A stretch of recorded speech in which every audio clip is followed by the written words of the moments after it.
107 funcionários, todos com carteira assinada, horas extras pagas. E mesmo assim, 61 deles entraram na justiça pedindo indenização. As portas do restaurante foram fechadas em 2014. Foi uma das maiores frias que eu entrei. Paulo desembolsou cerca de R$300 mil só com as indenizações, fora os custos com advogados.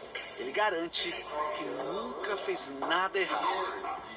A indústria da indenização é o maior centro da mentira na face da terra que existe aqui no Brasil.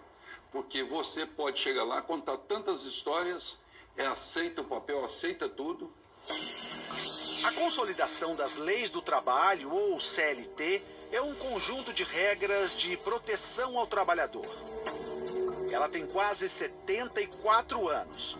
Para esse advogado especializado em direito do trabalho, a legislação está ultrapassada. A CLT, ela pertence a um mundo que não existe mais, ou então aquele setor mais atrasado do mundo do trabalho. Uma proposta para modernizar as leis trabalhistas no Brasil foi aprovada nesta semana na Câmara dos Deputados. E agora segue para o Senado. Também nesse ano entrou em vigor a lei da chamada terceirização irrestrita, um sistema em que uma empresa presta serviços a outra, barateando os custos de mão de obra. O deputado federal Vitor Lippe fez parte da Comissão da Reforma Trabalhista. Em pronunciamento na Câmara, o deputado denunciou o atraso da nossa legislação e a indústria das ações trabalhistas. Eu não me lembro na minha vida como cidadão brasileiro de ver um número tão estranho do Brasil em relação aos outros países do mundo. Nós estamos aqui porque algo muito estranho e muito perigoso está acontecendo. Precisamos corrigir isso. O deputado lembra que a reforma não retira os principais direitos adquiridos pelos trabalhadores. Ninguém vai mexer em férias, 13º, fundo de garantia, todos os direitos que hoje as pessoas têm. O que nós precisamos discutir hoje é o abuso que tem existido nas ações trabalhistas no Brasil. A reforma propõe regulamentar e flexibilizar apenas o que é negociável. Férias, por exemplo, poderiam ser divididas em 3 períodos ao longo do ano. O trabalho remoto ou à distância seria permitido. As jornadas poderiam ser adaptadas conforme a necessidade. Tudo negociado entre as empresas e os sindicatos de trabalhadores com valor de lei.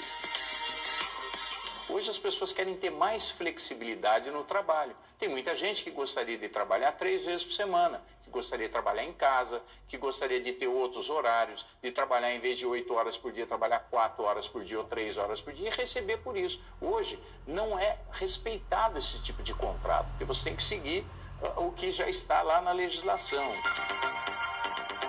Muitos desses pontos já são praticados em países desenvolvidos. Na Inglaterra, o que é acertado entre empregado e patrão tem valor legal. E o advogado que pegar uma causa trabalhista sem fundamento pode ser punido. Levar o empregador à justiça no Reino Unido custa caro. Desde 2013, o governo cobra taxas de até 1.200 libras, o equivalente a R$ 4.600, para entrar com uma ação nos tribunais trabalhistas. Com isso, o número de processos diminuiu em quase 70% em 4 anos. Em 2016, foram registrados apenas 17 mil novos casos, um número 177 vezes menor que no Brasil. Matt Craig é um líder sindical. Ele critica a cobrança, diz que as taxas caras afastam os trabalhadores mais pobres. Mas Matt explica que os próprios sindicatos se empenham em mediar um acordo entre as empresas e dessa forma evitar que as disputas cheguem à justiça. O governo britânico também tem um órgão especial de conciliação, como conta essa advogada brasileira que vive em Londres. Esse órgão do governo contata a outra parte e pergunta: tem acordo? Essa é a situação. E começa uma negociação. Se aquele órgão do governo consegue chegar numa negociação, não passa disso. Para ali.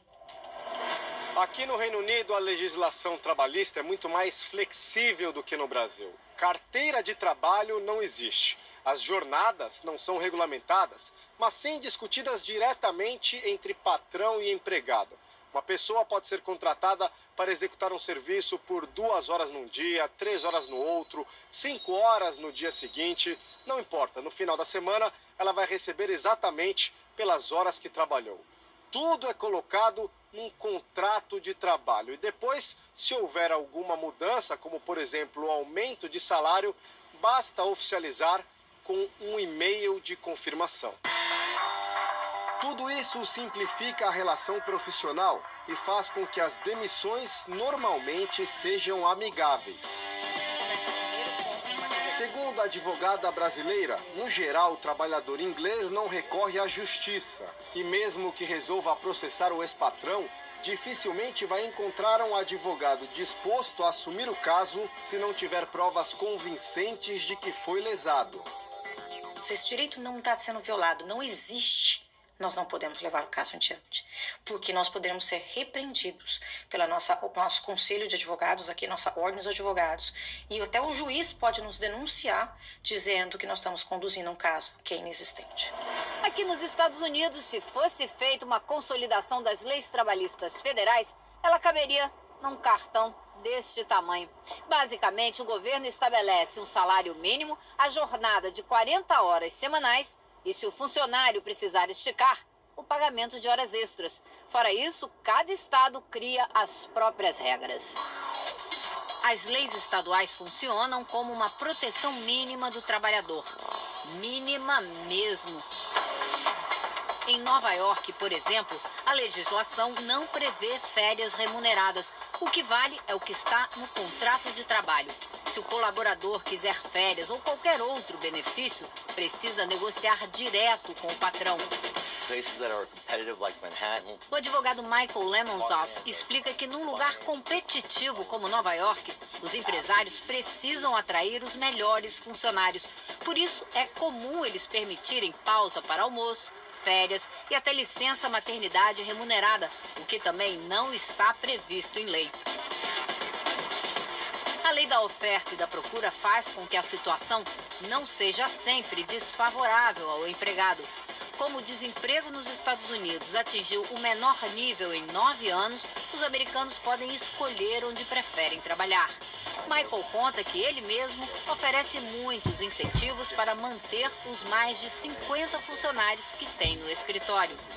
As duas partes podem encerrar o contrato sem qualquer motivo ou aviso prévio.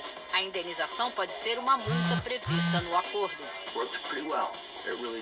Michael garante que esse sistema americano funciona muito bem.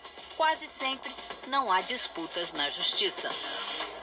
Eu acho que alguns caminhos seriam esse de prestigiar mais os meios alternativos de composição, como a arbitragem de dissídio individual, a prestigiar a negociação coletiva, se conseguir de novo dar uma vida às comissões de conciliação prévia e, ao mesmo tempo, que a homologação das rescisões nos sindicatos tivesse um valor mais definitivo. Se a reforma trabalhista do Brasil for aprovada pelo Congresso, ela deve desafogar tribunais em todo o país e diminuir a lentidão na justiça. O Ministério do Trabalho também acredita que se uma pequena parcela dos 20 bilhões de reais gastos com indenizações for aplicada pelas empresas em contratações, o país poderia gerar mais de 5 milhões de empregos em 2 anos e evitar a falência de muitas empresas. Shobei Watanabe tinha uma confecção com 200 funcionários. Eu tive em torno de 50 ações.